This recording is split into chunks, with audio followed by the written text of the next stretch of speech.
Hello friends, welcome to my channel. இன்றைக்கி நம்ம சேனலில் வந்து சிங்கப்பெண்ணை சீரியல் பற்றி தான் பார்க்க போகிறோம். அது வந்து பார்த்திங்கன்னா, சிங்கப்பெண்ணையில் அன்பு இந்த மாதிரியும் ஆனந்திக்காக பண்ணுவார் அப்படிங்கிற மாதிரி கொஸ்டின் எழுப்புற மாதிரி ஒரு காரியத்தை பண்ணியிருக்காரு.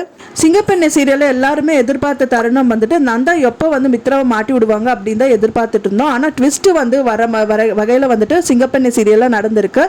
நந்தா வந்து இறந்துடுறாரு. நந்தா இறந்ததுக்கு காரணம் ஆனந்தின்னு சொல்லிட்டு அவங்க இன்வெஸ்டிகேஷனுக்காக ஆனந்தியை கூட்டிகிட்டு போயிருக்காங்க. அதில் அன்பு, மகேஷ், அப்புறம் ரூம்மேட்ஸு, அப்புறம் வார்டன்ட் எல்லாருமே வந்து பார்க்கும்போது ஆனந்தி தான் வந்து மெயின் காரணமாக இருக்க முடியும். ஏன்னா வந்து ஆனந்தி தான் ஃபைனலாக அவர் மீட் பண்ணார். ஆனந்தி ஏமாத்தினால ஆனந்தி இந்த செயலை பண்ணியிருக்கலாம் அப்படின்னு வந்துட்டு இன்வெஸ்டிகேஷன் போயிட்டுருக்கு.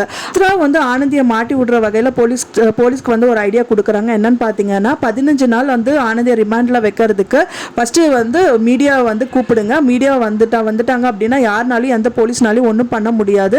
அவங்கள வந்துட்டு நம்ம ரிமாண்டில் வச்சிடலாம் அப்படிங்கிற மாதிரி சொல்கிறாங்க.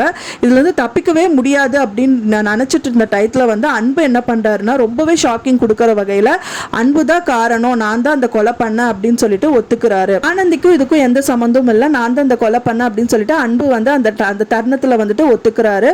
அப்போ எல்லாருக்குமே வந்து ரொம்ப ஷாக்கிங்காக இருக்குது. இப்போதுக்கு நம்ம ஒத்துக்கலாம், ஃபஸ்ட்டு ஆனந்தியை காப்பாற்றணும், இதில் ஆனந்தி மாட்டிட்டாங்கன்னா வெளியில் வர முடியாதுன்னு சொல்லிட்டு இந்த மாதிரி ஒரு இக்கட்டான சூழ்நிலையில் அவர் வந்து அவரோட உயிரை கூட வந்து பணயம் வைக்கிற அளவில் வந்து போயிட்டாரு. இந்த டயத்துல வந்துட்டு ரிப்போர்ட்டர்ஸ், அதாவது மீடியாஸ் எல்லாம் வந்துட்டு கண்டிப்பா ஆனந்தியை வந்துட்டு கண்டிப்பா ரிமாண்ட்ல போட்டுருவாங்க, ஆனந்தி அப்படி இருக்கக்கூடாது அப்படிங்கறதுக்காக இமீடியட்டா அவர் தான் அந்த கொலை பண்ண அப்படின்னு சொல்லிட்டு போலீஸ் அவர் தான் வந்துட்டு உண்மையாவே கொலை பண்ண, அவங்க ஆனந்தியை வந்துட்டு அவங்க இப்படி பண்ணது, நான் தான் பண்ணது, எனக்கு பிடிக்காததுனால இந்த மாதிரி பண்ணிட்டான்னு சொல்லிட்டு ஒத்துக்கிறாரு. அதுக்காக அன்பு இது கூட பண்ணுவாரு அப்படிங்கிற மாதிரி வந்து சிங்கப்பெண்ணை சீரியல்ல இந்த மாதிரி தருணத்தை கொண்டு வந்திருக்காங்க.